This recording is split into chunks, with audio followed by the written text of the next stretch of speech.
So mga tol, nagparamdam po si undisputed super bantamweight world champion na Oya Inoue tungkol sa match-up nila ni Bam Rodriguez matapos talunin at tinockout ni Bam Rodriguez si Antonio Vargas noong nagdaang linggo sa USA.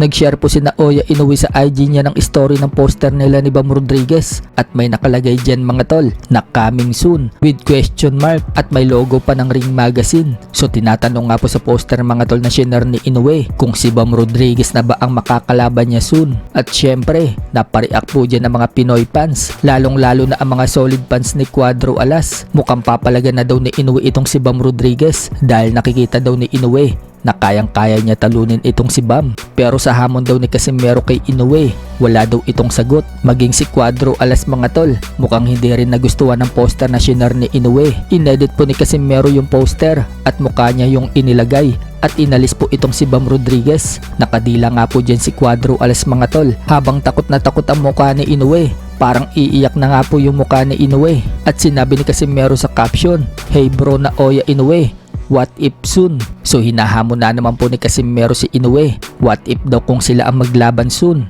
Pero wala pa rin pong sagot si Inoue mga tol sa hamon ni Casimero kahit na minention na ni Casimero ang pangalan ni Inoue. Nagiging active na si Casimero sa X dahil dyan malimit po pinag-uusapan ng mga boxing. Nag-comment pa nga po itong si Casimero mga tol sa isang boxing page na shinare ang story ni Inoue at ibinalandra ni Casimero ang poster niya na kasama si Inoue na edited. Sa kabilang banda naman mga tol, nito nga lang pong mga nakaraang araw, ibinalita po natin na maglalaban dapat itong si Ramon Cardenas versus Sam Goodman para sa interim WBC Super Bantam. Undercard po sila sana sa Errol Spence Jr.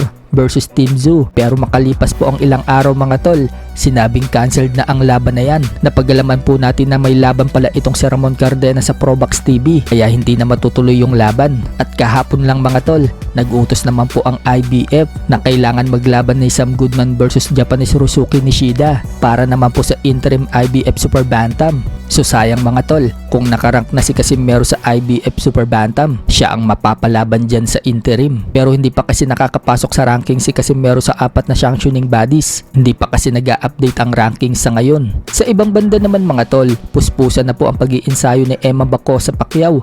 Ngayong darating na linggo na po kasi ang kanyang laban. Rematch dito kay Rodelyn Perez na magaganap sa Muntinlupa. Malaman ni Pacquiao nga po ang paghahanda ni Emma Bacosa Pacquiao. Ginagaya po kasi niya ang ginagawang training ng kanyang ama kung saan pinapalo po ng patpat ang kanyang mga braso. Sa iba pang balita mga tol, binalikan po ni Terence Crawford ang MMA fighter na si Lia Topuria matapos po nitong matalo via technical knockout dito kay Justin Gaethje. Ito po kasing si Lia Topuria, sinabihan si Crawford na ina-knockout si Crawford at wawasakin. At ganun din daw ang kaibigan niyang si Shakur Stevenson. Kaya noong matalo itong si Lia Topuria, binalikan po siya ni Crawford. At tanong ni Crawford, yan daw ba yung fighter na tatalo sa kanya at kay Shakur Stevenson?